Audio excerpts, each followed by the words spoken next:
had recently started installing hundreds of street lights on its land after servicing roads, sewer and water reticulation systems.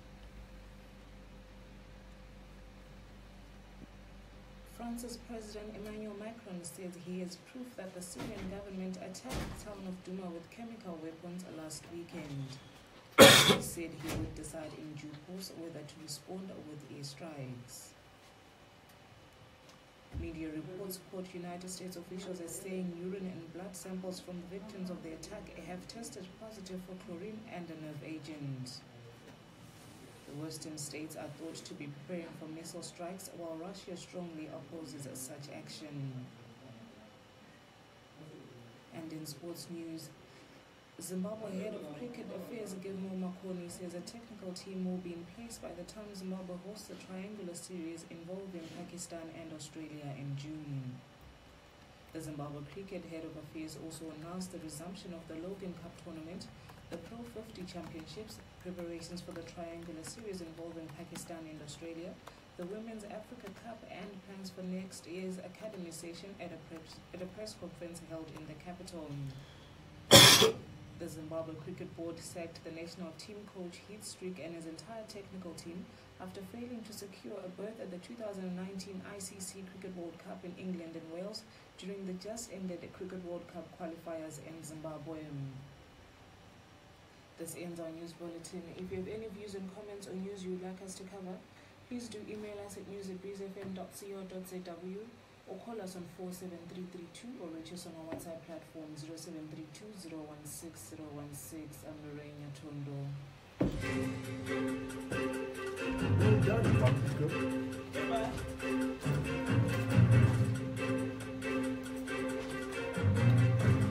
So Dr. Khupe actually taught Chamisa debate. I taught Chamisa debate. I'm not going to debate, yeah. It was West Coast College, huh? Yes. I'm going to debate. How many kids do you have? I've got three. Okay. Boys and a girl. Oh, twin boys? Yes. Oh, really? Wow. My first ones are twins. All right. One is an accountant, one is a lawyer, and my little girl is a lawyer as well. But that's interesting. She's now practicing. Yeah, we'll come and go. Serious? Yes, at 24. At 24.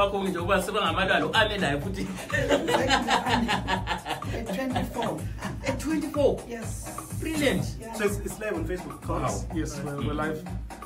Brilliant. We're live. This is when I can unofficially say Dr. Thokozani Khupe is Khupe. Is Khupe.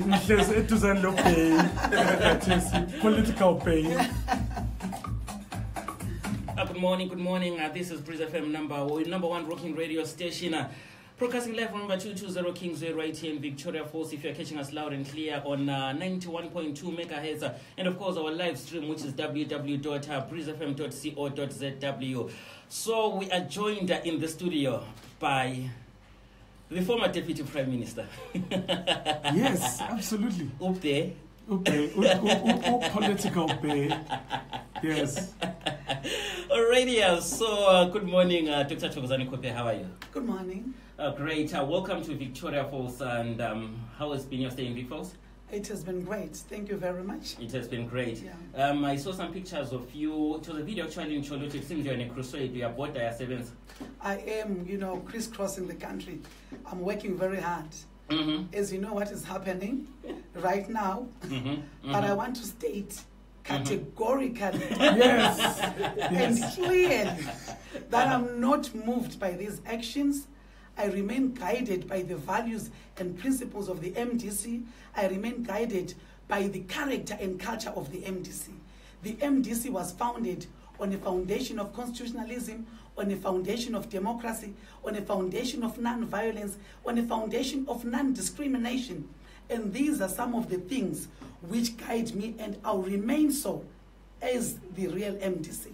Right, good people, bakithi silo mama uThokozani Khupe ngabe silalele seJambezi eMonde eMatetsi chinotimba yonke mkhosana, and of course those that may be stealing our frequency in Zambia and Botswana. Yes, we have got the leader of the I don't know which one is the MDCT. All right, let's start there. The MDCT eyoqobo yipi mama Khupe? I-MDC eyoqobo yile mina engikhokhela kwamanje. njoba likwazi ukuthi i-constitution yethu yakhuluma ukuthi uma upresident engasekho u-deputy president onguye owa-electwa i-congress uyatake off abe ngu-acting president abe sebiza i-extraordinary congress and lokhu sengikwenzile uqobo sengiyibizile mina njengopresident u-acting president according to section 9.2.1 G okhuluma ukuthi upresident uyenelisa ukuthi abize i-extraordinary congress sengiyibizile ikhona mhla ka-21 sizahamba lapho abantu be-MDC abazahamba bayezikhethela uleader wabo oqobo onguye abamfunayo ukuthi akhokhele i-MDC okwamanje yimi i-MDC yoqobo ngokuthi thina silandela izinqumo ze-constitution ye-MDC konke okukhulunywa yi-constitution ye-MDC yikho engikwenzayo laba abanye abadecide ukuthi bona basebenze ngaphandle kwe-constitution basebenzisa i-violence le-discrimination ukuthi bathathe power labo kayisiyo i-MDC. Right, sikhuluma ngezinqumo Makhupe. I-National Council bathi is the highest decision-making body in between Congress. So bathatha isinqumo bathi wena sebekuxotsha ebandleni le-MDCT. Uthini ngakho lokho? I-National Council ayisubstitute i-Congress. I-Congress yiyo kuphela e-electa ama-leaders. Umsebenzi we-National Council yikuthi benze be-implemente izinqumo eziyabe ziphume ku-Congress beze izinto ezikhulunywe yi-Congress phakathi kwe-Congress lalesi sikhathi esabe singekho ku-Congress khona bese besuka-ke besiya ku-Congress yankhona. I-National Council kayila mvumo yoku-elect umuntu ayila mvumo yoku-appointa abanye abantu ngaphandle kwama-secretaries anga-electwa directly nge-Congress. So i-National Council lokhu ayikwenzile khathesi ukhetha uChamisa ayila mvumo and bonke bayakwazi ukuthi lokhu abakwenzile ngamanga kayisilo qiniso. Uma Khupe uthi ngamanga ayisilo qiniso manje njengoba sebekuxochile eParliament izolo, this is probably your first interview that you are having on media following your recalling from Parliament. What is your stance on that now that they've recalled it for you from Parliament and they are just about, according to Mtenda izolo I will notify President? What is your take on that, the fact that you've been recalled from Parliament? It is a pity that Parliament is an institution which makes laws and it is supposed to be guided and respect to those particular laws. I, as the acting president, wrote to the Speaker of Parliament and advised him that we have a leadership problem within our party and therefore he should not accept any letter from anyone demanding or declaring that they fired anyone from Parliament until such time we have resolved our problems. In the event that it happens, the Speaker must advise both of us to say, can you please go and deal with your internal problems? Whether you go to court to deal with your internal problems, do exactly that. But I was surprised that this particular institution goes ahead and implements something which they're not supposed to implement. Besides, Nelson Chamisa and his group took us to court to say we are not supposed to use the name MDC. So these issues are already in court. So they should have waited for the court to make a decision. But this parliament, this particular parliament, decided to make their own decision, to choose on who they favor as the MDC. As you know, there are two MDCs right now. This is a fact. It is not fiction. We have got two MDCs, one led by Nelson Chamisa, the one which is pro-violence, which is anti the constitution, and the one which I lead, which is pro the constitution and which is anti-violence. These are the two MDCs which exist right now. We cannot run away from it, and therefore it was not the duty of Parliament to decide on who they want to favor. I think they operated out of line, and they must correct that. All right. You said you wrote to Jacob Mtenda. Did he respond to your letter? He did, because they noted that they received our letter. Because we took a copy and they indicated that they had received the letter. And I did speak to them. In fact, I did speak to them and they acknowledged receiving that letter. So what next now? What are you going to do with regards to your recalling when you are saying that they're actually siding with the faction of MDC and choosing not to side with you? What are you going to do since you are saying that Parliament is out of line? Yes, what Parliament did is irregular. And I've already spoken to my lawyers. They are going to launch an urgent appeal in regards to this matter. Carl. Yeah, this This is, I wanted to know in terms of practice, because the only sort of precedent to this particular scenario was the initial split that happened with the pro-Senate, anti-Senate faction. What was the process that was used then? Is it similar to what's happening at the moment? It is not similar. This is why I'm surprised. Maybe it's because I'm a woman. This is why they're doing this to me.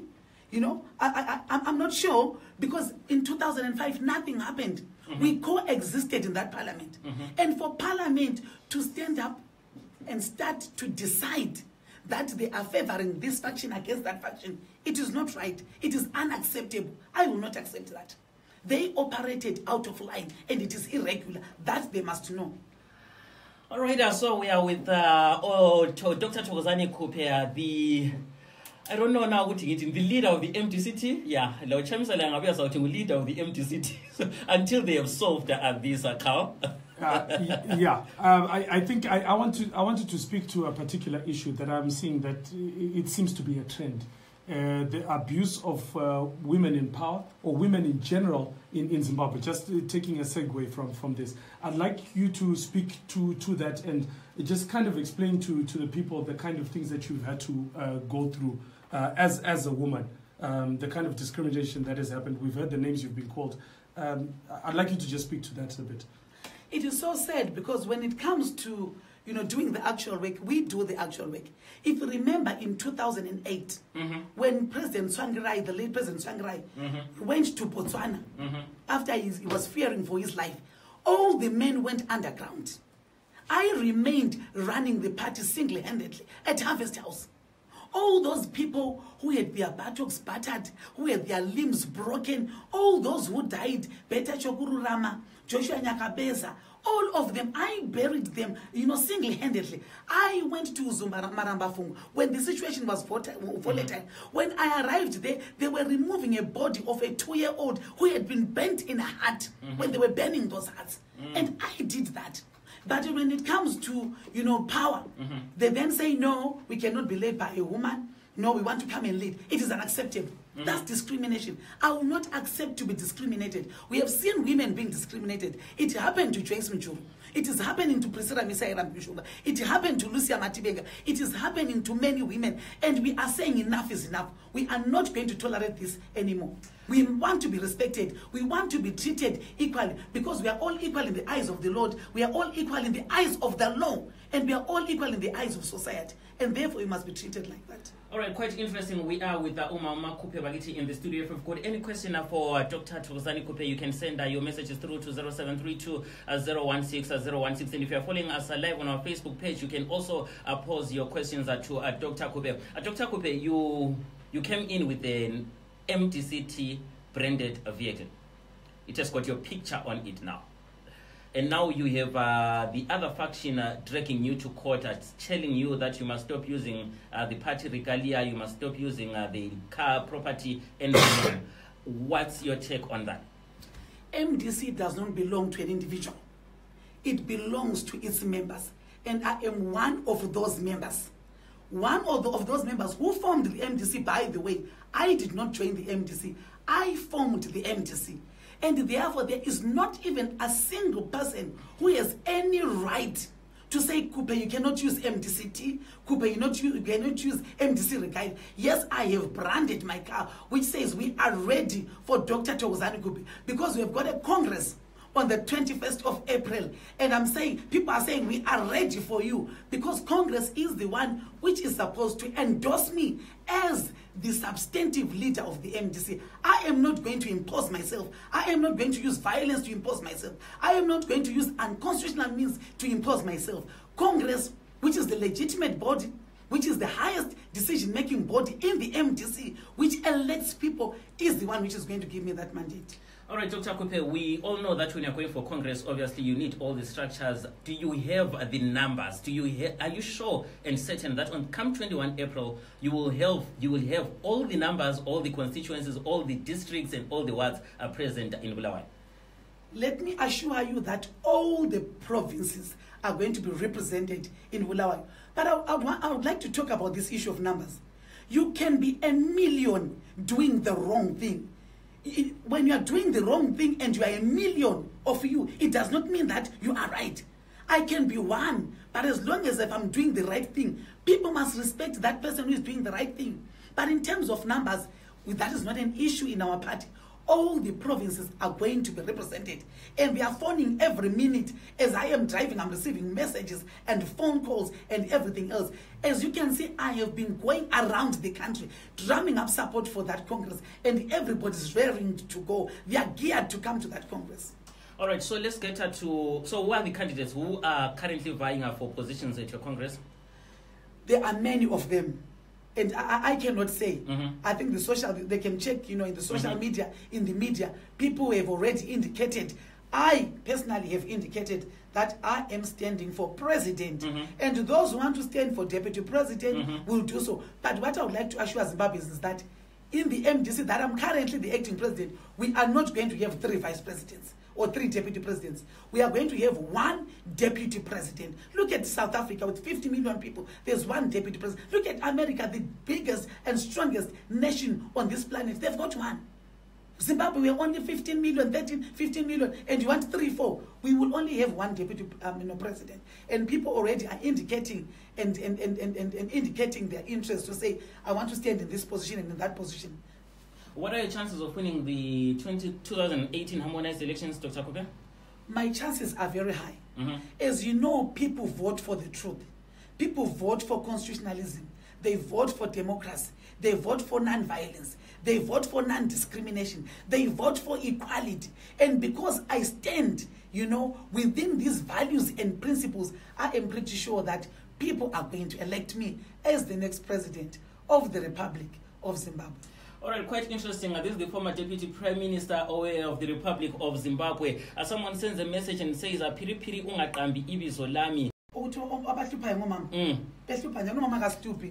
We constitute 52% of the population in Zimbabwe. Currently, if you look at the registered voters, women constitute 54% of the registered voters.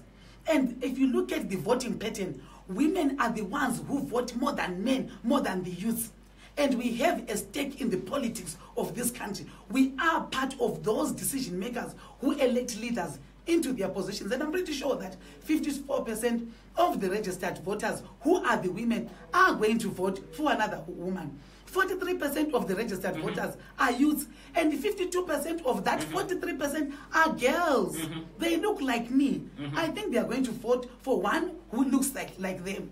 I've got another message coming through. Which morning a pretty interesting program, Dr. Khupe. My question is, Dr. Khupe, you I am not going to go the same route as Welshman, because as you know that when Welshman split, he looked for Atam Tambara to become the president. I am not going to look for anybody to come and become so that he becomes the president. I have already indicated that I am aspiring to become the president of the MDC. So that's the difference. Prince of FM 91.2, we were broadcasting live from number 220 Kingsway right here in Victoria Falls. Carl, your final sentiments to Dr. Khupe? Yeah, I'm all about just crashing on you. Yeah, no. Besides crashing on you seriously for the longest time, for me, I'm all about creating problems. So I'm just going to create a problem for you. I want you to tell me a couple of your sentiments about your former colleagues. I'd like you to tell us how you feel about Chamisa as a future president of Zimbabwe, how you feel about some of the principles that are there in the in this, is it a coalition? What is it? It's a coalition. An alliance. An alliance. I'd like you to just give me some broad strokes in terms of, as a stand-up comedian, what are the characteristics of each of those members? So Chamisa, BT, yeah. All I can say is that they are colleagues in the struggle. Honestly speaking, I cannot characterize them. They are colleagues in the struggle. But what they must know is that as colleagues in the struggle for democracy, we must be guided by democratic principles. As colleagues in the struggle for constitutionalism, we must be guided by constitutions. This is all I can tell them. We are in politics because we want a better life for every Zimbabweans. We want to make sure that people have got food on their table. We want to make sure that people have got jobs, good health delivery system, good education. We want to make sure that people have money in their pockets, because money speaks. Once you have got money, you can do anything. You can buy your house, your car, send your children to school, buy them food. This is all I would like to say to my colleagues, to say let's stand by the principles. Let's stand guided by the principles of democracy. Let's stand guided by the principles of constitutionalism. I will not accept and respect a person who doesn't respect a constitution. I will not respect a person who doesn't respect democracy. I will not respect a person who uses violence. I was beaten in Buhera. I was closed in a hut for more than three hours. They wanted to burn me in a hut. They came for us in Bulawayo, in our offices. They beat us up. They smashed all our cars. As I speak, I don't have a car. My car is smashed by those same people. I will not respect a leadership which encourages people or which is part of violence and part of non-discrimination. All right, I've got messages on our Facebook Live. Tashisi Kikonyube Uti admire your bravery, a woman. Morning, Dr. Khupe. To admire your bravery. I've got another message coming through. Uma Khupe Uti Uza win my elections in 2018. All right, nice one. Quite a lot of messages that are going. So, but last question is how is she then going to reverse her ejecting from parliament? That's the last one. I've already engaged my lawyers. Like I said, it's irregular. I've already engaged my lawyers, and my lawyers are going to make an urgent appeal against that recall because it is unprocedural, it is unconstitutional, it is irregular. Alrighty, so your final words are to Victoria Falls and those that are following us on Facebook. What is your final words to Zimbabwe and Vic Falls, especially looking towards the next elections? You are going to campaign. What are you offering the people of Martin North? We have got Wange, we have got the Vic Falls. I think we're actually one of the richest regions, actual provinces in Zimbabwe. What will be your message to the people of Martin North? My message is that devolution, and devolution. We want power to be devolved to provinces so that each and every province benefit from their natural resources. You are talking about Victoria Falls, coal, gold, platinum. Every province must benefit from that. I am going to fight for devolution so that after elections, power is devolved to province so that we all benefit. Zimbabwe has got diamonds, it has got platinum, it has got the Victoria Falls, but there is absolutely nothing to show that we have got these resources. Victoria Falls, they're generating a lot of money, but look at Victoria Falls. There is absolutely nothing to show when you look at the population to show that we have got these resources. I am going to be fighting for devolution, and this is what I'm going to be eating, sleeping, and dreaming. So no chances of, we had this airport that is going to be destroyed by some of your former colleagues. Are you going to be destroying the airport and building a new one? I want to say, when you talk about development, development is the ability of a country to satisfy the needs of the people using its own resources. What are the needs? Food, shelter, jobs, education, health. I am going to make sure that every Zimbabwean has got basic needs. I am not going to be talking about things that I know are not possible. I want to talk about bread and butter issues. This is what the people of Zimbabwe are looking forward to. They are not looking forward to bullet trains and the airports. Where are they going to get the money to board a bullet train? Look at Gautrain. Just to board Gautrain from the airport to Johannesburg, I think it will cost you 140 rand. Where do you expect a person who is not employed to get that kind of money from? I am going to be fighting for basic needs so that every Zimbabwean has basic needs. So that was Dr. Khupe. Message is still coming in through, but Dr. Khupe has got other engagement and she's under a tight schedule. Thank you so much for the messages that came through. But I would just like to pick one last one. Hi, Madam Khupe. Just join Tragas with Pele Loku Mama. Message coming through from my channel. Good people, this has been fun. This has been exciting. FM 91.2. My name is Piri Piri. I was with Carl Joshua Ngube and of course Dr. Thokozani Khupe. Dr. Thokozani Khupe, thank you so much for your time. Thank you very much. All right, cheers. Thanks so much. Now we're going to do some selfies with Bay. We're going to tone it down right now and do some interactions. Thank you so much, guys, for joining us. We've been in studio. Let me just do a a selfie video here so I can, you know, just show the competition to my wife at home. I'm just saying, Benglo Bay, a studio, so it's been good. It's been great. Leslie Piri over there. So let's come in my Khupe. Yebo.